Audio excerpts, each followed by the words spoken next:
very much to Dr. Lloyd Goldwasser for organizing and facilitating the series. And indeed, this is the very first talk of the season, of the year, and it's the very first talk in the GSE Sesame Colloquium series in the new building. So it's an honor. We're so glad to have with us Mr. Paul Reimer, pronounced correctly, Reimer. And the talk, as you see, is Disrupting Dichotomies, Opportunities, and Centered Conceptions of Early Childhood Mathematics Learning and Teaching. Paul is a doctoral student at MSU, Michigan State University. So in terms of the Big Ten conference, we have some conflict here because I'm Wildcats, you're Spartans. Last year, I believe, Wildcats beat Spartans 39 to 31. We don't have to talk too much. But you have another chance, October 6th. October 6th. And this time it's in East Lansing. So better luck next time. Better luck. And also trying to figure out so you're a student at MSU, but you come to us from Ames, which is in Fresno. So Paul works for Ames, Math and Science Foundation, which is situated on campus in Fresno, Pacific University. So I'm trying to figure out the miles. You're collecting miles here. Paul is senior researcher for the early math team that works in the Head Start preschool classrooms. And while on the job, Paul learned about the value of listening, deeply listening to students. So there's a very nice podcast with Paul talking about his work. You can go and hear on the Ames website. The crux of the message, as I get it, is that we need to look very closely at how children play. And in fact, ask ourselves what we even mean when we talk about play. Particularly, we need to understand how play could be fostered, facilitated, and leveraged as a rich resource for mathematical meaning making. As such, Paul's research is clearly very close to much of the work we do around here in the learning sciences, human development, Sesame, in particular design-based research of mathematical cognition, teaching, and learning. So, please join me in welcoming Paul Reimer to the Graduate School of Education. Thank you. Thank you, Dor, for the introduction. Lloyd, thank you for facilitating the opportunity for me to come and join all of you here. I'll introduce my colleague Chris Brownell, who comes also with me from Ames, Fresno Pacific University. Before I begin and go too much further, I would like to know a bit more about us together as a collective. So I wonder if we might not just quickly go around the room, and if you would just give your name and perhaps sort of how you spend your time here, what you're doing in this space. So maybe we'll start here. Laura Raymond, faculty here, design-based research, mathematics, cognition, teaching, learning. I'm G. Barrage, and I'm the director of the B Global Initiative here with Professor Linda Hull. And this sort of caught my eye because I'm kind of doing everything early childhood and trying to understand a lot of research that's been done, and specifically in the sort of, the sciences and Hi, I'm Marcia Lynn. I'm a faculty member here. I do technology and education. Paras Kumar, interested in climate change, skepticism, and communication. Patrick Hanlon, I'm a first-year PhD student in the Learning Sciences and Human Development program with research interest in literacy development. Sophia Tancredi, I'm also a first-year PhD student in the special education program looking at sensory motor, the role of sensory motor processes in learning. Gabe Davis, I'm a first-year PhD student in Sesame, interested in mathematics education. Hi, I'm Amanda. I'm a third-year undergraduate student, and I'm also from Fresno, actually. You are? Yeah. Fantastic. And I'm obtaining a minor in education. I'm Leela Galibin, and I'm interested in science education. I'm Lloyd Goldwasser. I teach a variety of classes in the GSE with both doctoral students and master's credential students. I'm Christopher Brownell. Chris Brownell. I work at Fresno Pacific University, as Paul mentioned. I'm very interested in STEAM education and the role of humanizing mathematics especially. My name is Baron Wan. I'm a first-year PhD student in learning science and human development cohort, and my research interest is in reading development. Hi, I'm Joe. I'm a first-year PhD student in the learning science and human development cluster, and I'm particularly interested in moral development. Hi, my name is Daryl Lipty. I'm a first-year PhD student in the learning sciences. Dora is my advisor, and I'm studying the building of rapport between instructors and their students. Hi, my name is Lauren Ashton. I am the only early childhood educator in Berkeley's PLI program this year, and I work with Contra Costa County and San Ramon Valley Unified School District, bringing more preschool opportunities to public schools.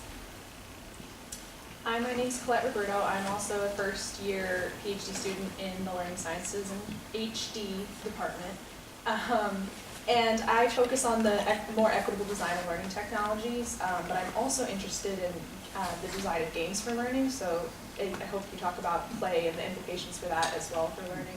That's one of my tangential interests. And you came in. My name is Brittany Cooper. I'm a first year in the special ed, joint special ed program. I'm a speech language pathologist and particularly interested in ecological approaches in the school system. Well, great. Thank you for that. I think it's fascinating to think about the various interests that we bring into this space today. This is a new space, and so I'm excited to be able to be here to initiate a conversation around some of the things that have motivated and been outcomes of my work at the AIM Center and some of my personal interests as well.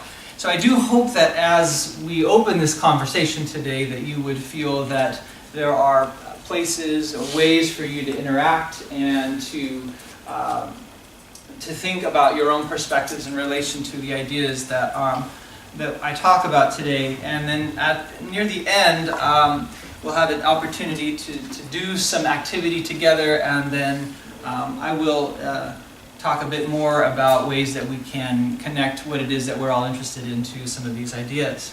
But as Dora sort of introduced, one of the interests that has motivated my work is the idea of play. And at the AIM Center, I work with the early mathematics team. And one of the things that we're interested in doing is looking at how children's natural activity and their way of being can be harnessed for learning in classroom environments. We look at how children learn and how they are outside of classroom environments in informal learning situations. And sometimes we wonder why, when we go into schools, things look so different. So today, I would like to open a conversation around some sort of key ideas that I hope to lend support to today through this talk. And one is that early childhood is play. That everything about early childhood relates to the activity of play, the being of someone who is engaged in play. But then as children enter school, and as we found in some of our work in some local preschools, the formalization of learning turns into schooling. And that looks very different than play in a lot of cases. This formalization of this learning process becomes something that can wreak havoc with children's own goals and their own desires for what it is, the kinds of activities that they want to engage in. So I'll pose a question today that I would like to sort of cycle back to throughout the talk, and that is, what are the environments and experiences of young children's mathematics? I think if we begin to think about those environments and experiences that are engaged in informal learning, in outside of classroom experience, we can begin to think more deeply and critically about the kinds of experiences that we're engaging children with in the classroom. And this is not a new dialogue, this is not a new conversation. And so at various points I may make reference to ways that this has been thought about or talked about in the past. And so I'll begin by just making a reference to Dewey over a century ago, who talked about psychologizing the curriculum, psychologizing the subject matter. Rather than making the subject matter something out there that children have to sort of reach, we need to think about ways that we can anchor and connect the subject matter to children's lived experiences, to the kinds of ways that kinds of experiences that are meaningful for children. So this isn't a conversation I think that we have easily resolved, but that we are still talking about ways to do this today. So I'll just pose 2 questions today, and I'd like you to think briefly about these 2 questions. The first is, must children be forced to learn? The second is, must children be left alone to learn? I'd like you to think about sort of the phrasing of these and what comes to mind, and I'd actually just sort of like to have you find someone next to you and sort of think out loud about some of these ideas. What do these questions bring to mind? Where are you in relation to these questions? Do you have quick answers? Do you have deeper thoughts? Do you think these are the wrong questions? So talk briefly just for a minute with someone next to you.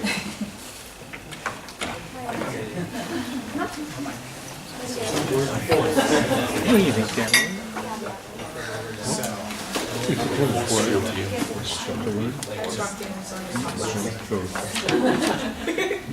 Moving the power. Forced to learn something.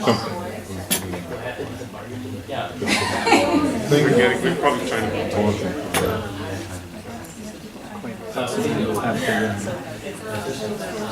Arrange the environment for them to be. Once children learn, If there's just like Aaron's then you probably have to study. if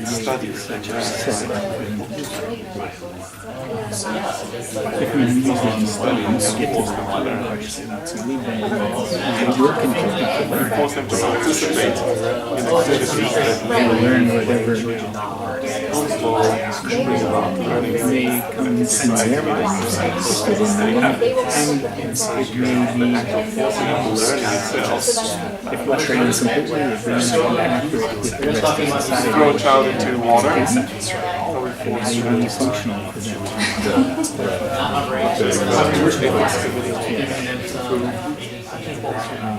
Be something. How many children come up with create their own algorithms for writing or having help and well maybe Just do everything or nothing. it becomes the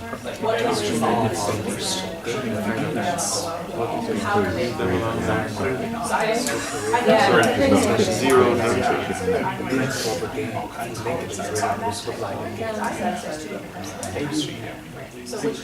So let's come back together. the question about can they be forced to learn. Any thoughts that you were just itching to talk about? Share.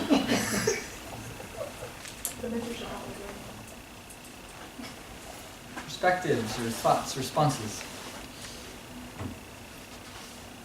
Well, Yes. one thing we think about, well, you might force them to study. I'm not sure you can force them to learn. Yeah, it's like the, you could take the horse to the water, but you can't force it to drink kind of thing. You know, you could put 1,000 textbooks in front of them, but it's up to them to learn it. You could try to beat it into them, but not necessarily effective.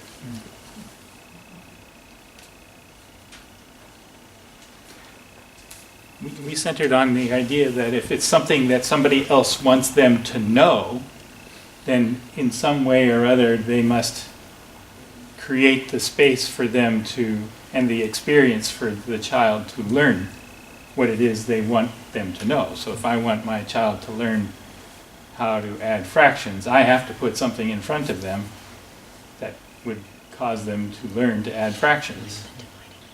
Because they're not going to want to find out. Most children won't care about fractions. I'm not sure adults do. Well, yeah, fractions isn't really a thing, right? Like when you're a kid, it's not a word you say, or nobody talks about fractions. You say, give me a piece of that cookie. Pieces, you talk about the language is different. Concepts are kind of there, maybe, but, you know, like we read a paper last night on context. Is giving kids a context within which they can explore. It's about mathematical problems. Yeah. Like, do you just give a bare bones math problem about fractions? Like 1 minus 1/4 equals blank? Or how many portions of a cake are left if you take 1/4 of a cake away? Yeah, cake is cut into 4, and you give 1 to your friend. How much do you have left? Yeah. So.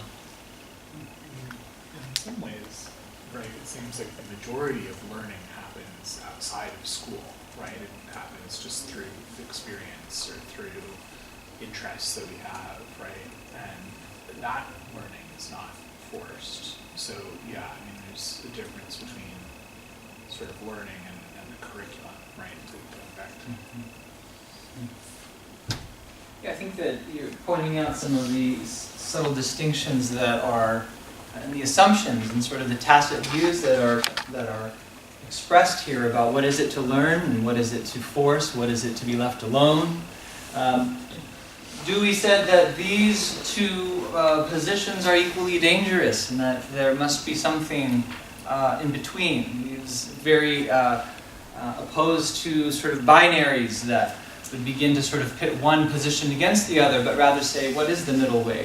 Is there a way that we can exist in a place where we allow children to initiate learning, and then we think about ways to come alongside that? How does that happen? And that's sort of, we'll come back to this idea as we progress. The overview of the talk today is I'd like to introduce you to a multi-year design research project that we've been working on at 2 Head Start preschool centers.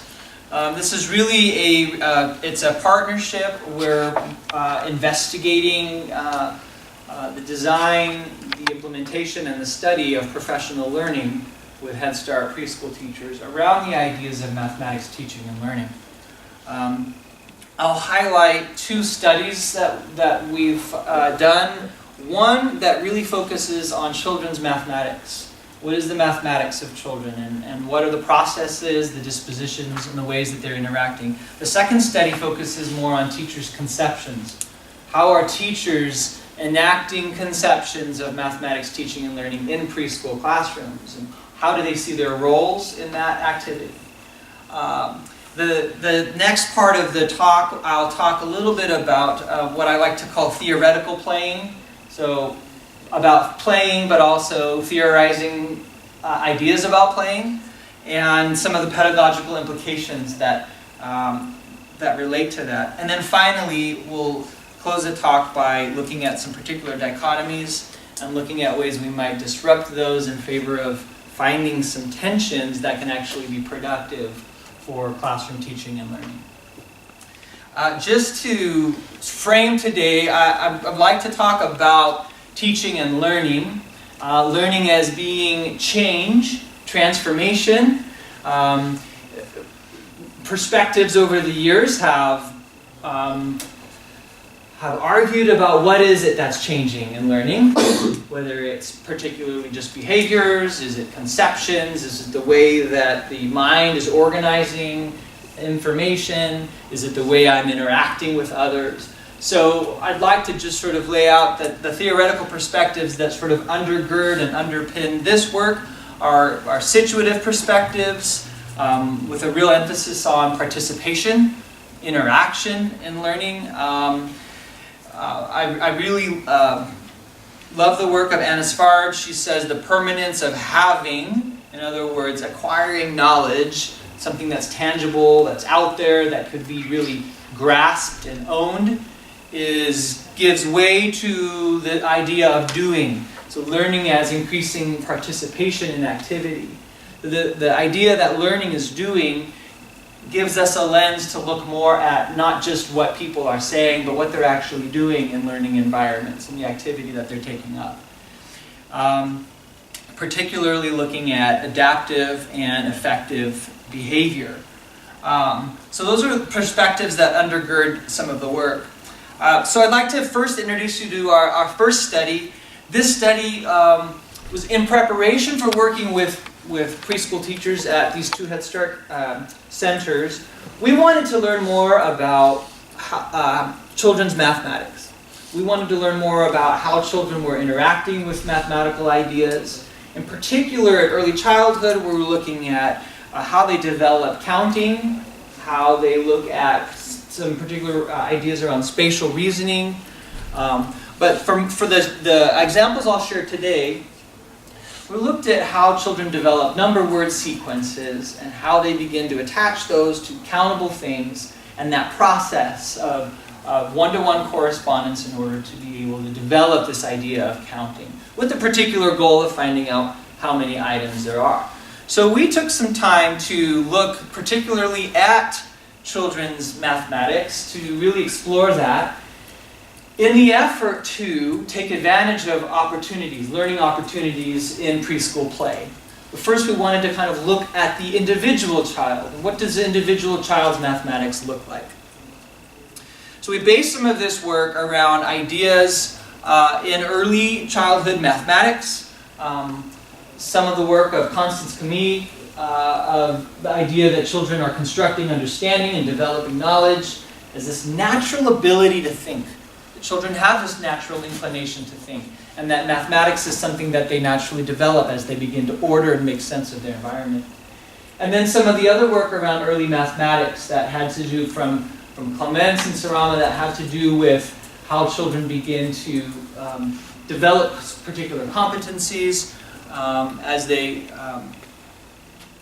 engage in mathematical activity. The second part of that was, why is this important for teachers? Why is it that teachers need to know about this? And sort of as Dora's introduction, one of my passions is about listening in the classroom, that teachers create spaces for listening. And it's not just a receptive, but it's listening as an interactive and active role.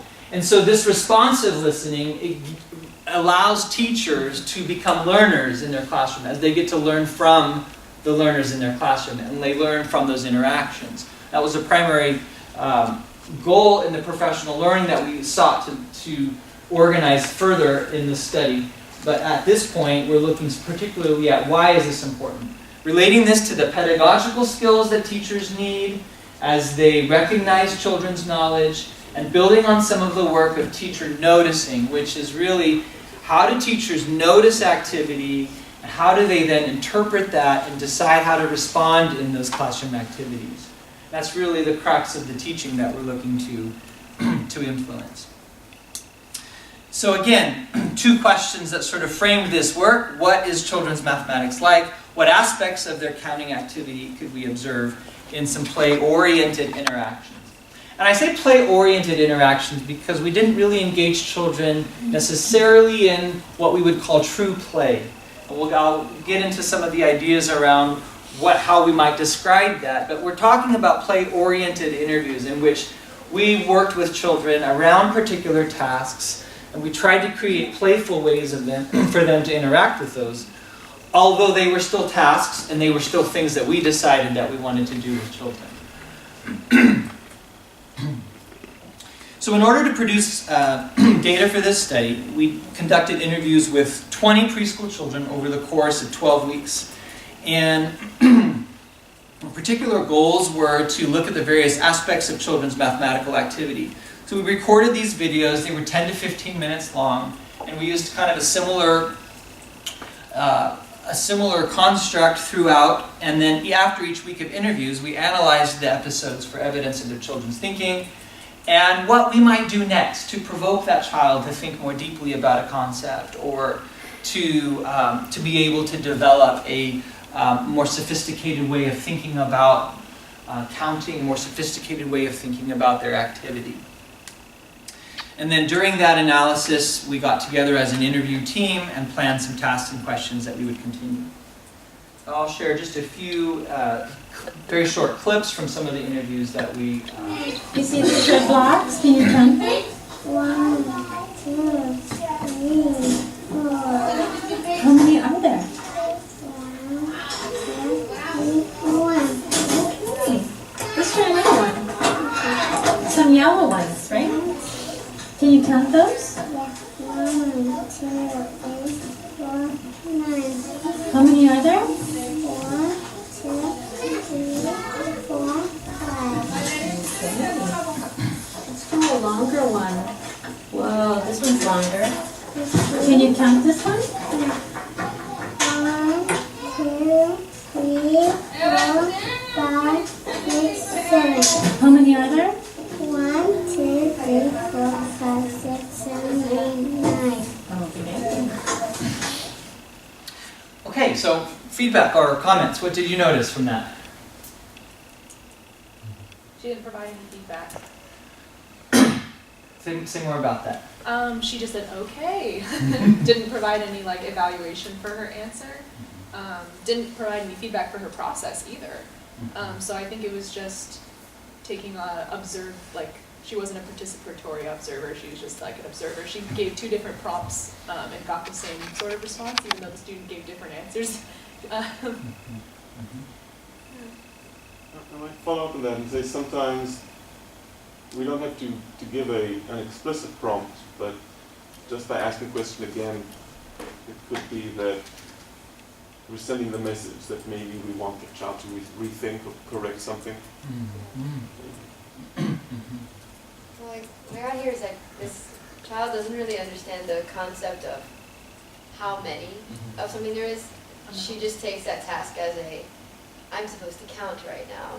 And so she's counting, sometimes accurately, sometimes not, but when someone says, oh, and so how many are there, it's like she doesn't understand that we're trying to get her to say the final number or actually say how many there are. Instead, she just takes that as like, oh, I need to show this counting. They just want me to do this counting thing that I've been learning.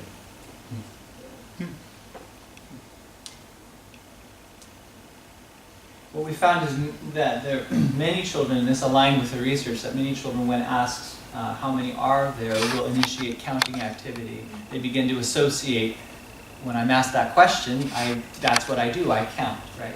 So they don't yet have a goal that connects, or that counting goal that would be how many are there. I don't count to find out how many there are, I count to count, right? Other thoughts?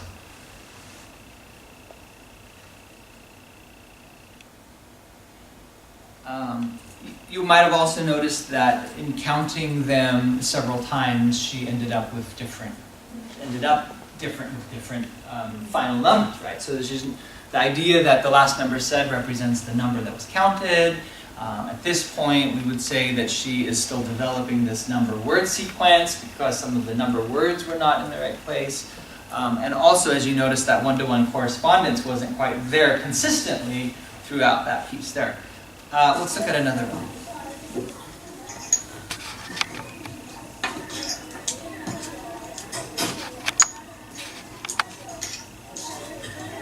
One, two, three, four, five, 6.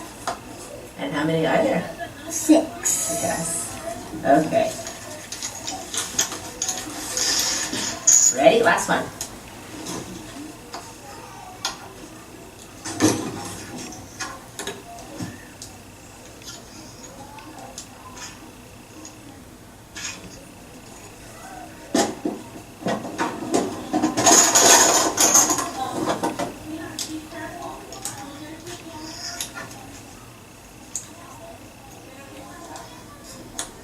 One, two, three, four, five, 6, 7.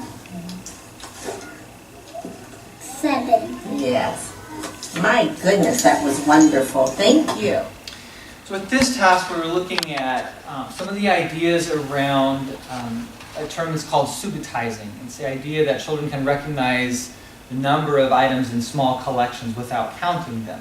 Now that typically is small collections like 2, 3, or 4, and this is obviously a little bit larger collection.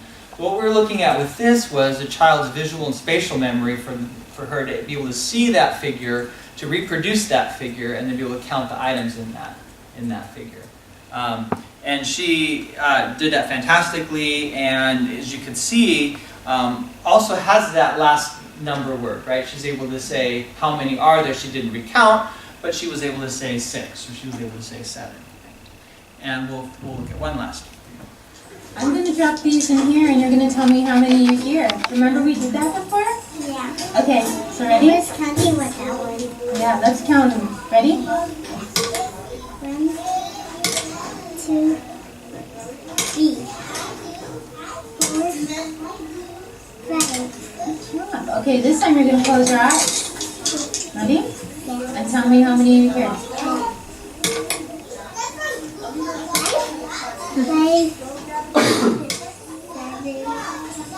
How many did you hear? Good job.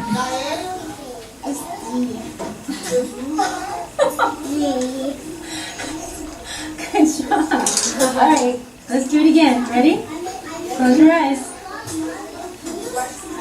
1, 2, How many was it?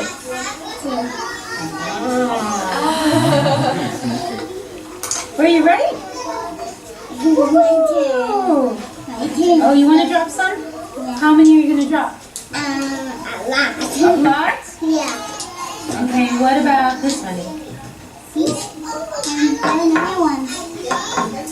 Oh, you want to drop all of them? Yeah. Okay, are you going to count them while you do it? Okay. Close your eyes. Nice.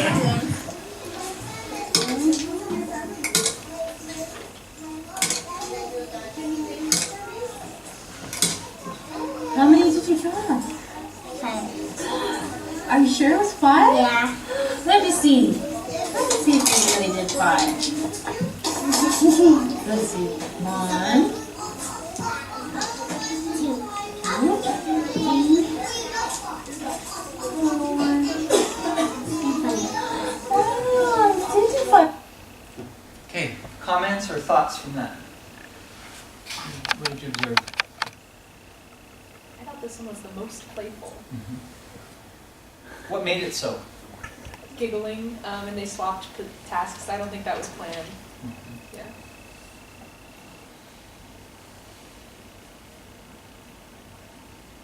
I feel like there was some metacognition going on where she'll be counting ahead of the drops, and yet when she was asked, she would still say the right number. So there's almost like 2 sets of counting going on. Oh, I think you're going to drop a 3rd and 4th one. Oh, you only dropped 2. Okay, the answer is 2. I wanted to add one thing about the playfulness. I think I read somewhere that it's pretty clearly play when you invite someone else into the play context. So I think the girl was having a lot of fun with the closing eyes task, that she wanted to invite the interviewer into that playful context. So that's another indicator that was playful. Is there any question in terms of what the child was counting?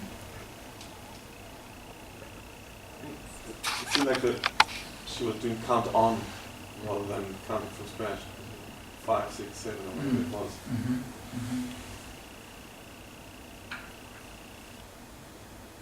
And then it almost seemed like at the beginning she was already counting before anything was really happening.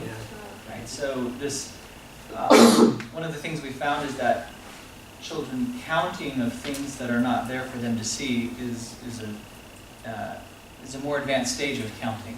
They have to count things like temporal things, things related to time or sequence or movement become a little bit more difficult because they're not there physical concrete things to count, but things that sort of move into stages where they have to imagine things or make representations for those kinds of things that aren't there for them to count. So we took a lot of time to sort of look at these. We pressed into what might make some of these interviews more playful, what might make activity more playful. We organized the findings around some of the categories that we found in the literature that relate to the types of things that children count. These categories provided a framework for us. We looked at children who were emergent counters, who were just beginning to develop number word sequences and beginning to develop one-to-one correspondence. And then children who were counting things like marbles and things that they were in their perceptual field. And then sort of the more advanced stage where children begin to count things that they don't see. They're able to do more sophisticated types of counting. So that sort of helped to organize some of our findings around the literature in the early counting. Then the next phase, the secondary phase that we engaged in this first study, was to begin to look at small group activities. We found that when interacting with an interviewer, children were very concerned with the interviewer's perception, the interviewer's task, the interviewer's guidance of the situation. And so we broadened our scope to look at small group activities where children had materials and were able to sort of just establish their own goals, to follow their own interests. And one particular type of material we used were tubes and cubes. In the photo you see wood cubes and tubes of various lengths, and children were able to drop cubes into those tubes and then lift tubes up and look at the towers that they had made. There's some guiding information on the outside of the tube that some children attended to and others did not. There are finger patterns and dots that relate to how many cubes might go in that. But that information was there for children to use or to not to use. And we also used some ideas around linear board games and other types of play activities that could contextualize counting in the kinds of situations that children might find playful. And then following that, we began to look at how we might design some co-learning experiences in professional learning and working with these in-service teachers, teachers who had been teaching at the preschool level for quite some time, to begin to attend more closely to children's mathematics by engaging those teachers in working in one-on-one interview with children to begin to learn more about children's mathematics and the processes, but then to really sort of look at how we might participate in interacting with children in that environment, building their capacity to respond, to listen, and interpret. So following that study, we embarked on a second study, and the second year of partnership focused more on teachers' conceptions, the educators, the way that they thought about learning and teaching in these environments. So we engaged in a professional learning partnership for a year with 25 Head Start preschool educators with experience ranging from 1 year to 26 years. With the average being somewhere between 15 to 20 years. So we had a fairly veteran staff of Head Start preschool educators that we worked with. And the larger professional development program is really fueled by interest in early childhood mathematics education. Preschools and early childhood programs are facing increased academic pressure. And because of that, some of the historically, developmentally appropriate practices that have anchored preschool programs are being challenged. For a lot of preschool educators, they find the pressure to help their children reach sort of these arbitrary static goals that need to be reached to get them kindergarten ready. And so these pressures of accountability, increased emphasis on testing, have sort of pressed into early childhood programs, and teachers are beginning to have to kind of reconsider their conceptions about what early childhood teaching should look like. So we wanted to address that in our professional learning program. We wanted to really help teachers to find ways to look at child-centered, developmentally appropriate practices that could still enhance children's mathematical thinking at the same time. Early childhood teachers don't have a lot of professional learning opportunities. The professional development in general is targeted mostly at K-12. So when you get into the earlier ages, there are fewer opportunities.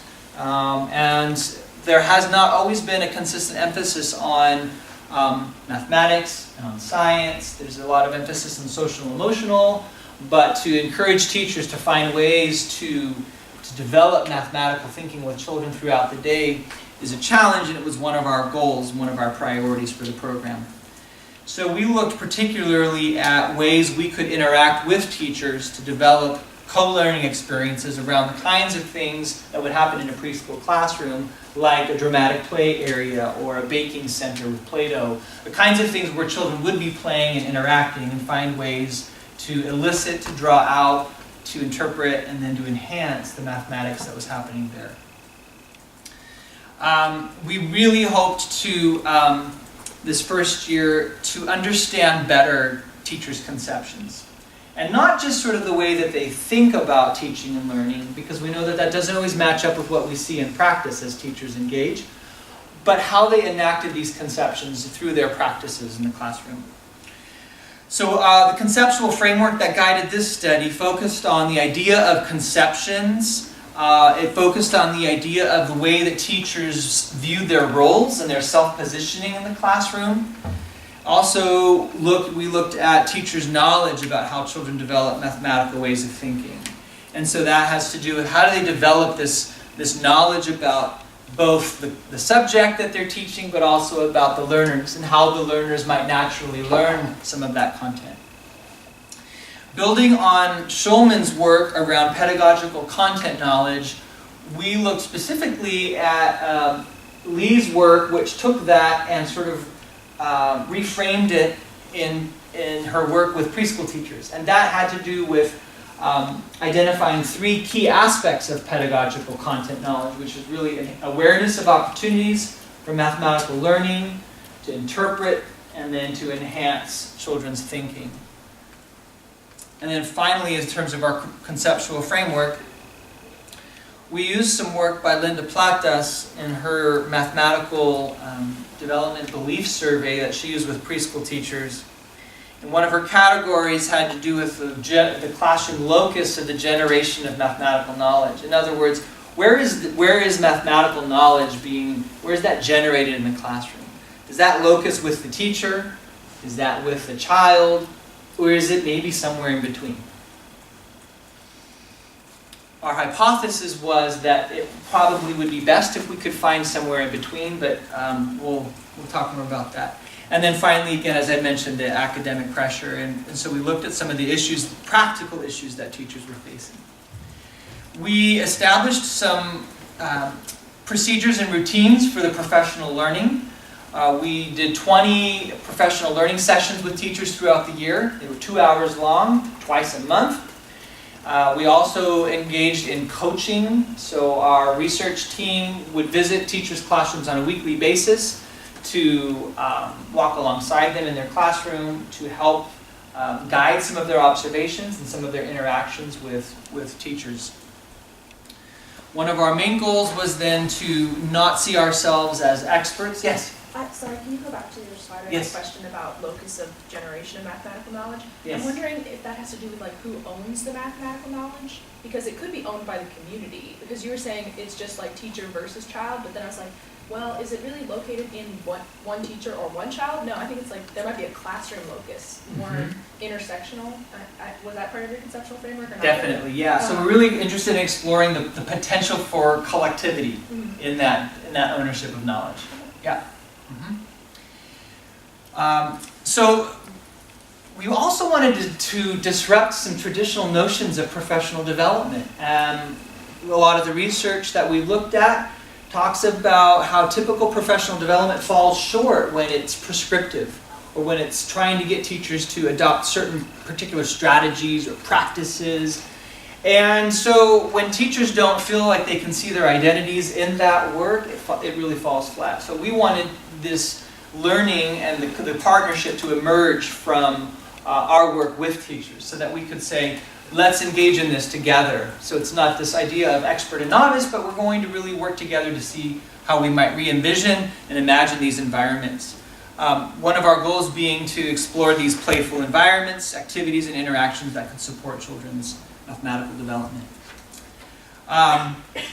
So part of our work involved looking at video together. It involved engaging teachers in activity as a teaching staff, such as this informal, what we like to say, coding without technology, but one teacher stands off the mat and gives directions to the other teacher who is trying to find, I think in this case it was Peter Rabbit, so we're trying to avoid some Mr. McGregor and get some fun vegetable treats here and end up at the very end.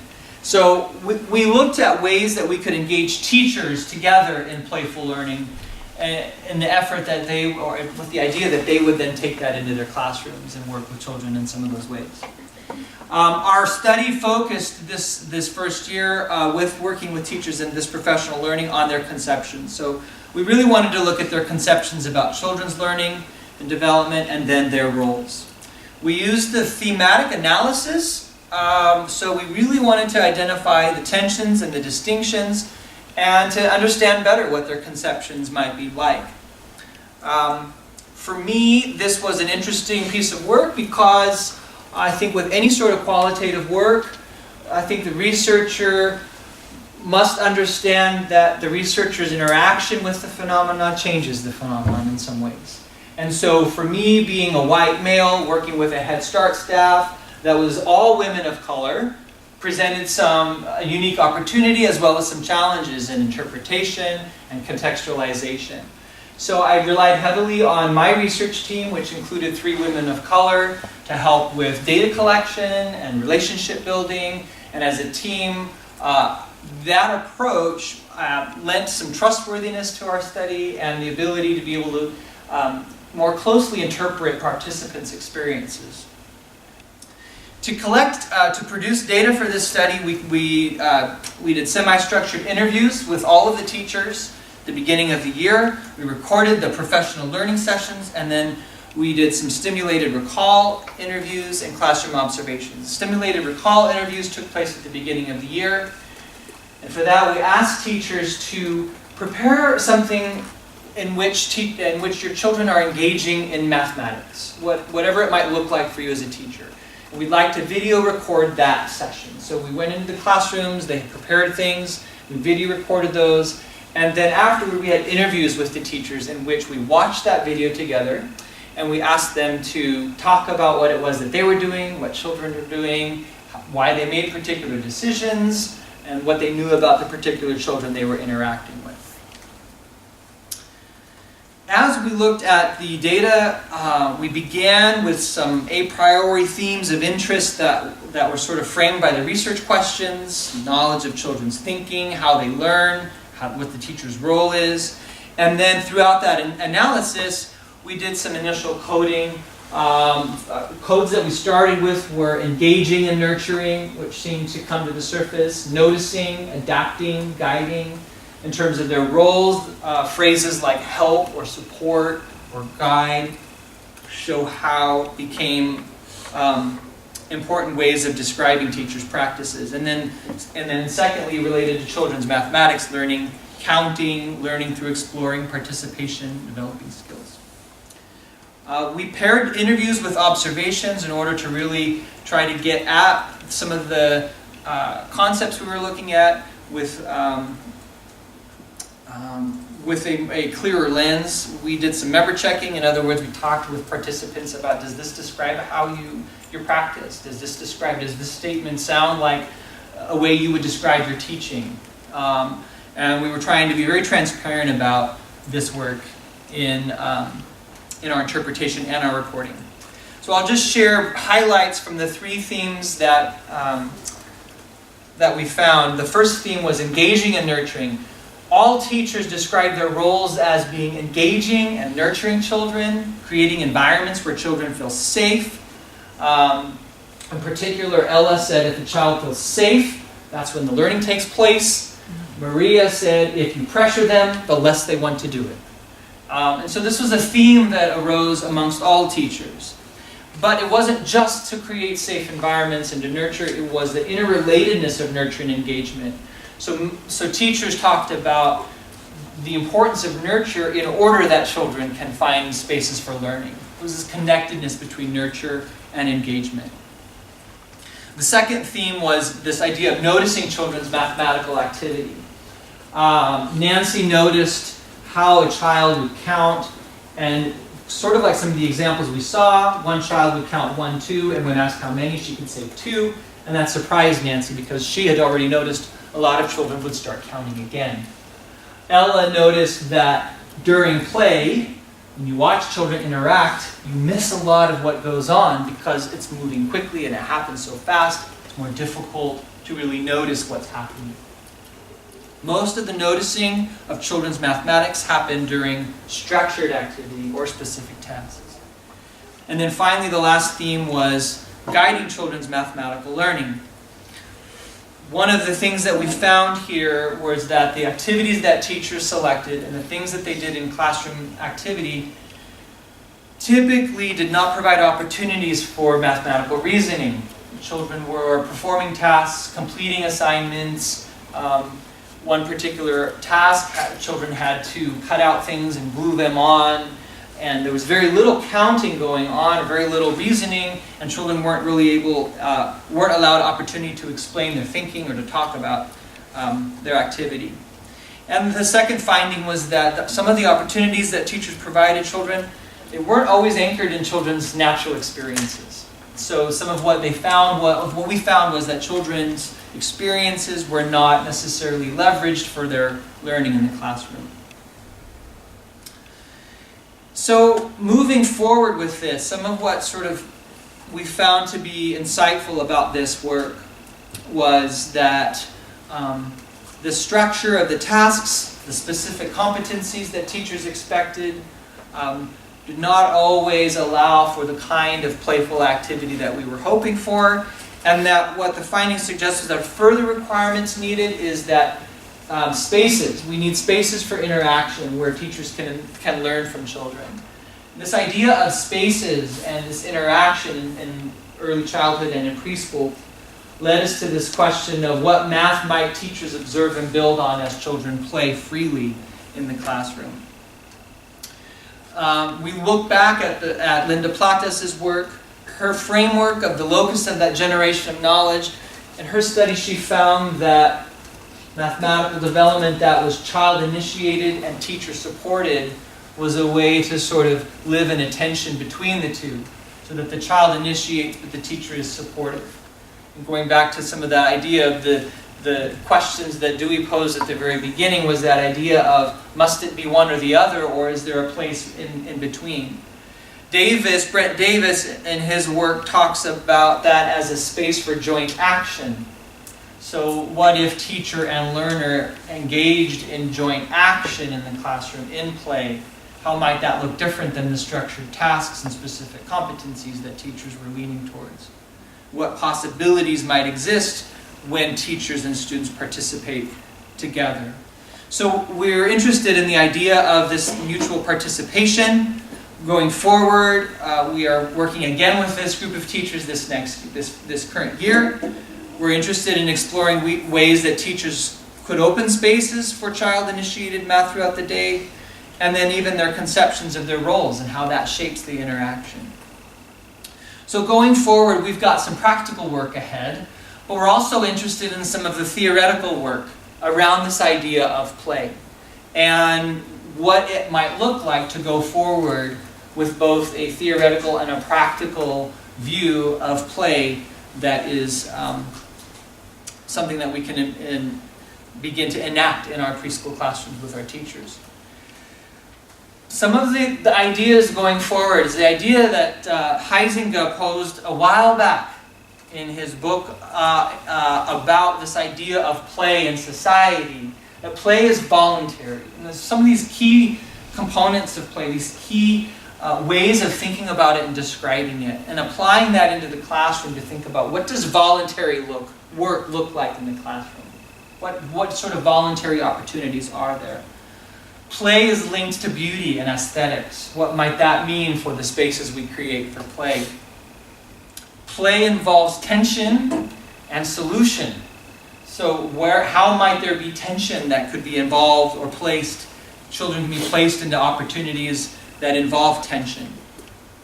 Davis talks about the departure from anticipated play, fluidity in structure, and uncertainty in the known play.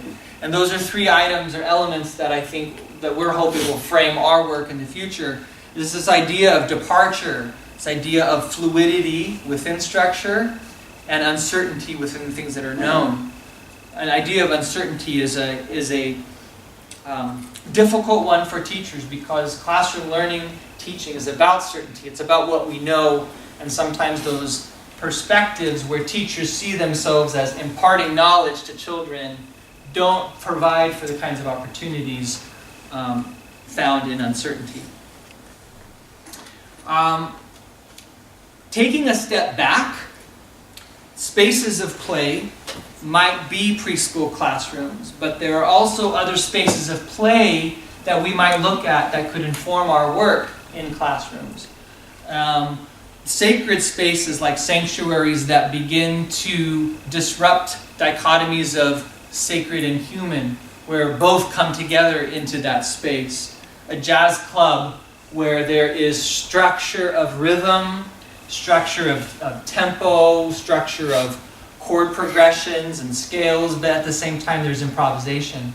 There are ways to sort of bend a little bit within those rules and make up new patterns and new ways of being. Museums which value history but also embrace discovery and as children come in, learn about history for the first time, it's as if history is discovered all over again. Mathematics classrooms may be the one that doesn't seem to fit, but it does. This place where there is this history of the ways we've thought about things, but there are also opportunities to think about things in new ways, to not have things imposed, but to look at ways of ideas, ways that we can facilitate the emergence of ideas. So the questions going forward: what spaces are needed? What knowing is needed? What actions, materials, resources are needed? What dispositions, orientations, or affective states are needed? So this is not just applying to early mathematics, but this, in our realm, these are some of the ideas and questions that we're thinking about. And so what I would like to do is take 5 minutes for us to have an opportunity to do some playing together, and then as we play together for 5 minutes, to reflect on particular dichotomies that we might be able to think about disrupting. So I have 4 here that I would like you to think about, perhaps choosing one that you think about during your play, to think about how might you disrupt a dichotomy of teacher and learner, how might you disrupt a dichotomy of mind and body and find some tension, or known, unknown, or individual and collective. What might it mean to embrace a space in between those? So the play will look like this. The play will be, there are some blocks in these boxes, and the play involves moving these blocks around and putting them together in ways that you find playful, beautiful, or aesthetically pleasing, or otherwise. So I'd like you to sort of group up. Here I'll put one on each row. If you grab a handful, and you may play in any way that you'd like. And we'll do this for 5 minutes, and then we'll come back together and conclude.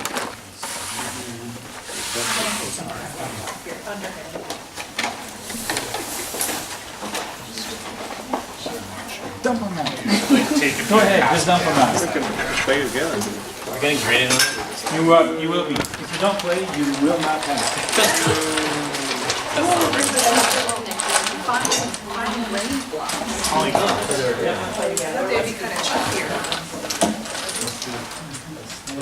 These are different.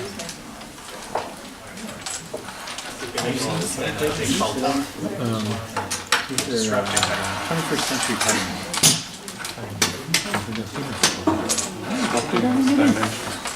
I played, so you don't need me.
I'm disrupting dimension. I appreciate that.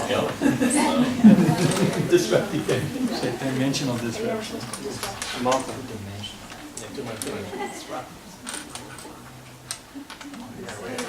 Let's disrupt an individual pattern of action and a star in the sky above the ocean.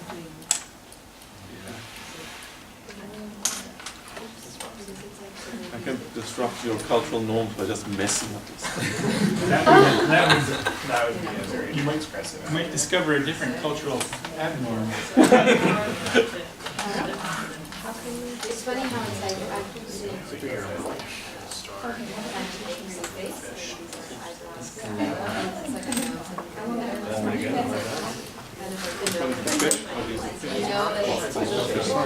I know that it's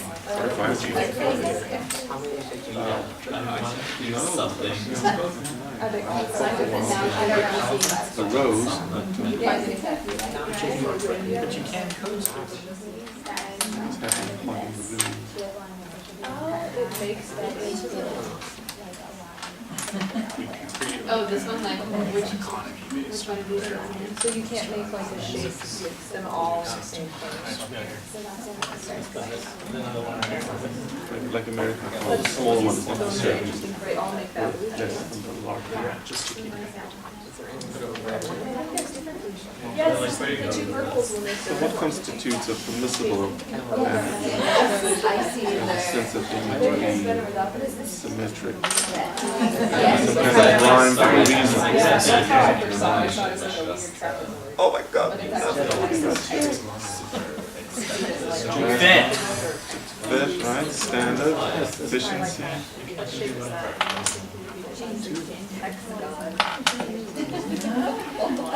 Yeah, I mean, I've definitely explored and worked with these and come up with a sheet. That's fine, and then you, yes. Can we make an octagon? Yes. Yeah, I think this is We just created a Roman arch. Thank you. I'll take my 8 1. No, they're doing better than we are. They're way ahead. Yeah, so this is one of the master technological discoveries. They have expertise. No, I'm serious. Yeah, because see, this is a self-standing arch. Which means that if you can do this, they're going to get as big as a column sword. Same concept. When the Romans do like this, like literally, it's stone. It's not stone. It's holding everything across the classroom. It's a mathematical type thing. Yeah. So it's you don't need like metal. It's just rock. You don't need stone to cut the things. That's how they built the aqueducts. So they would have huge aqueducts. So as you play, are there any tensions that you felt This is actually simple. with these dichotomies, ways that you might consider or share with us where we might begin to explore tensions or spaces in between teacher, learner, mind and body, known and unknown, individual, collective?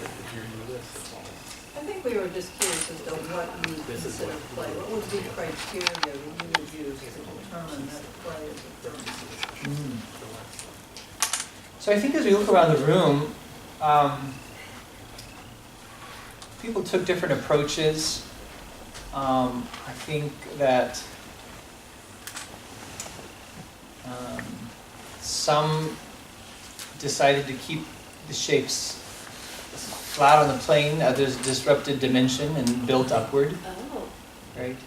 I think it's difficult to define something that is based on perception, and that what is play for one may not be play for another. At the same time, I think there are some guiding thoughts around the idea of spontaneity, voluntary play that sort of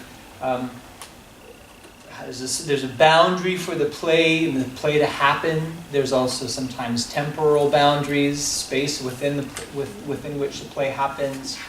But when you're guided and led by your own goals in some way or another, there's something playful about something that happens there. I think there are ways that we can begin to articulate what makes something playful and what makes something not playful. But to specifically define it, I think it can become problematic in some ways. I was intrigued by this gentleman over here. I'm sorry. Patrick. I was watching you. Okay, now I don't feel so paranoid about feeling. Yeah, you actually. I was listening to your conversation with Sophie about you were. I just heard a part of it, but it sounded to me like you were saying, I started to build something that really symmetric, that felt expected, and then I said, and you didn't say this, but it felt like you said, I'm going to chuck that, and decided I could build whatever I like. I think that that element is a piece, that's a strong piece of play, especially in adulthood, right? When we say to ourselves, we have the freedom to expand or contract our boundaries as we see fit. So I was just to answer her question.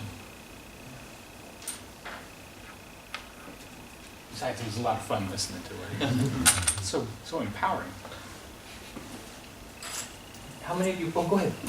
I don't know, this isn't as deep, but I had more fun when I joined it with my other team members, because first we were playing alone, and then I was like, what can we do together? And it was more fun. We made a really cool star pattern here. Yeah.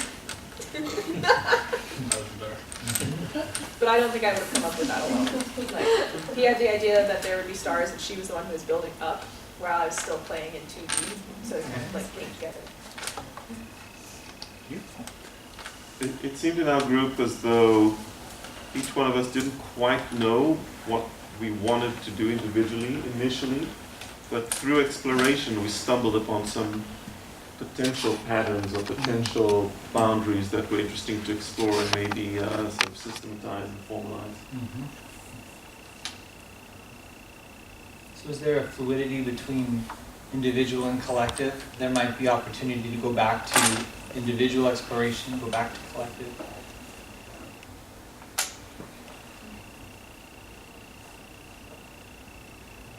There was some sense that we were perhaps seeking from the collective some kind of confirmation that what we are doing is valid, is legitimate. Mm-hmm. At one point we were asking whether we're allowed to put two pieces together when we're leaving a gap between them. How naughty is that? Always like to be flush and with the same length of segments. Or before. Did you know what your figure or your pattern or your design would look like before you started moving pieces around? Okay. So you didn't necessarily have a mental image of this before it happened, before you actually manipulated and moved and turned and rotated and flipped over and stacked. Still reinforced. Besides color, did you develop in conversation with each other language to just to communicate about what you were building? Besides the use of color, which is obvious, I think. Well, the identity of particular forms, whether it was a fish or a bouquet of roses. A bouquet of roses? I'm guessing. Romantic mood again. That's a lovely thought.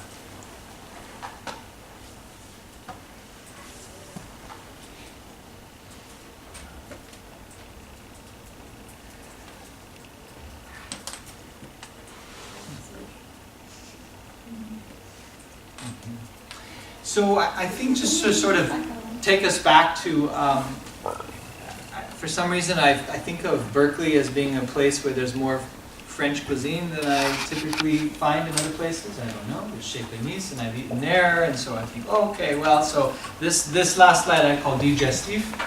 And the question really is, how do we embrace or envision spaces of play that embrace these tensions?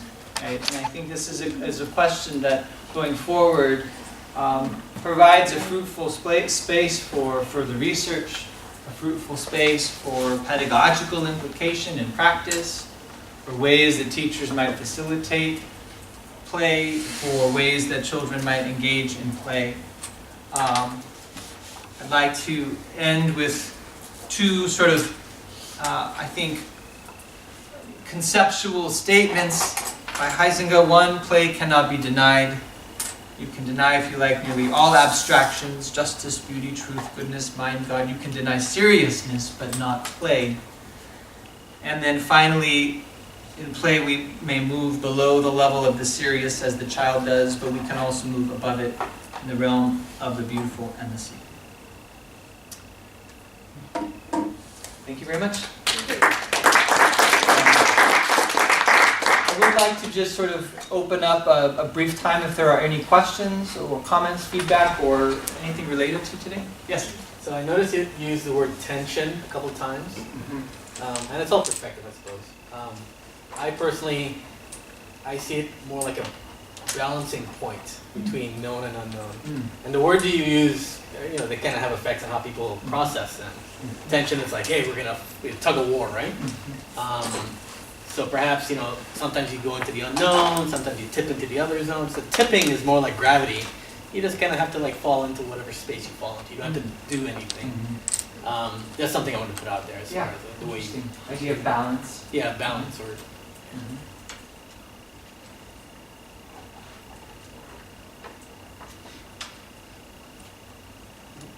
Maybe a comment here on what is learned when you engage in play, or this idea I think I picked up from Gregory Bateson, that whenever you learn something, you learn two things.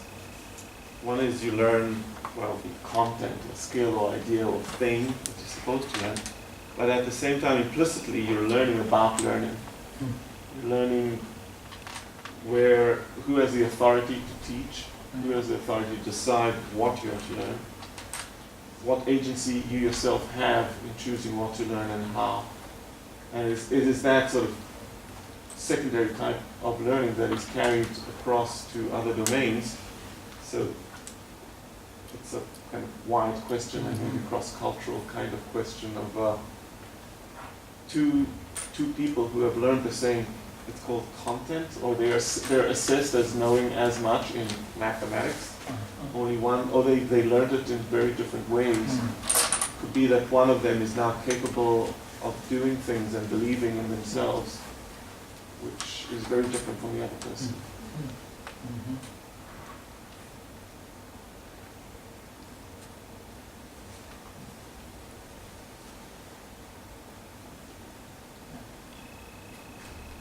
I think that validation thing that Dora mentioned earlier from the group, especially, still as adults we seek that a little bit, but definitely for kids, when you're just trying to discover who you are in the place, in the space, what do you think of my flower or whatever, right? You may hear it's dumb or whatever. Actually, a lot of people, a lot of my friends anyway, have said, I remember one story, he said, I was doing good throughout my math years in middle school, and then I got sick one day, and I came to school the next day, and I was lost. From that point on, I never regained, right? And it's like little moments like that. It doesn't take much to just kind of push someone off the edge, So that validation is key, I believe, in the even if you're wrong, whatever that means.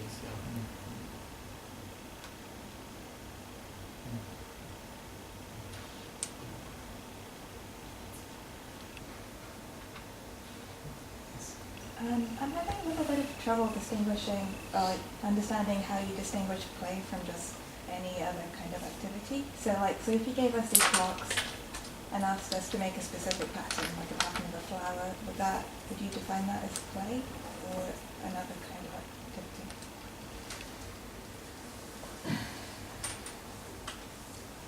I think we could make flowers and play together with flowers. I think that if there is room for spontaneity, if there is room for variation, that it's more playful. I think that if there is something that is a fixed outcome that you're trying to reach, then I think it's less playful. Not to say that there aren't goals. I think there are goals in play. Some of those goals I think can be suggested by others. Other goals I think are initiated by you yourself as the one who's initiating the play. But I don't know, I think that's an interesting question. If I asked you to make a flower, would you have felt like it was as playful for you? Would you all like to make flowers? Stars are bitter. So I think limiting possibilities might be something or aspect of playfulness that may come into it. I just am wondering if it's useful to offer as sort of contrasting perspectives the idea of a puzzle as sort of being somehow like in opposition to a game, or at least sort of distinct from a game, where a puzzle is something with a defined goal, and maybe the route you take to the goal is open-ended, and maybe there's room for sort of exploration and discovery along the way, but you're still trying to reach a particular endpoint, whereas play lacks that sort of rule-ordered structure and defined endpoint that a puzzle, or like something like a board game, right, which functions according to rules that are set, and your actions are constrained by those rules. You know, are those useful as I think that's helpful. I think that's helpful. I think that in children's play, especially in early childhood, children are very keen to make up rules in their play. They're very keen to create order out of structureless play. So they'll make routines, and only certain people can do this and do that, and only certain people can enter the clubhouse. And so there are rules and order, but I think fixed outcomes, or contrasting with some things, I think, where there is less opportunity to go in any direction. Play allows for you to go in any direction, and I think that is maybe a distinction between just sort of activity and play. But I think that's helpful to think of in terms of context. Is there a comment or question? I was just going to say what you said, just thinking about my students and how even in our choice play time, there are rules that they put in place and rules that you have to follow to participate in their play versus like maybe our play-based centers time where they are told what the rules are. But keep in mind Piaget's wonderful work on marbles in different communities and how much students learned by realizing that these students had this set of rules and these students had that set of rules, and if you broke the rules in this community, this might happen to you, but if you broke the rules in that community, something different would happen to you. What a wonderful opportunity for students to really understand how structures emerge and what happens if you try to interfere with that structure. And how hard it is to learn, you know, I mean, when you're trying to learn the rules of a game, you can read about them, etc., but it's that interaction with someone who knows the rules, which helps you to understand it. And then I think of one of the wonderful things in that book, too, is how, you know, students would modify the whole game as a result of their interesting interventions in a new community. Of course, it was Switzerland, so it might never happen in It happened in that video with the young lady dropping marbles in the thing. She changed the rule. You cover your eyes. You close your eyes. And I'm going to make this.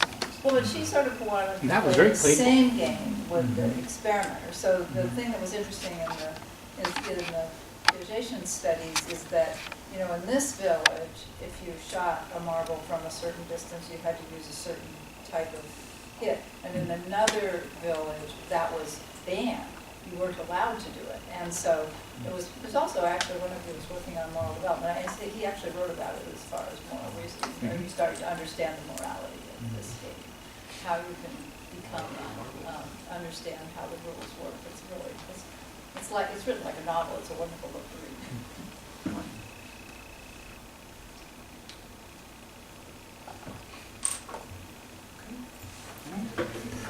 Thank you very much. Thank you. Pleasure. Thank you.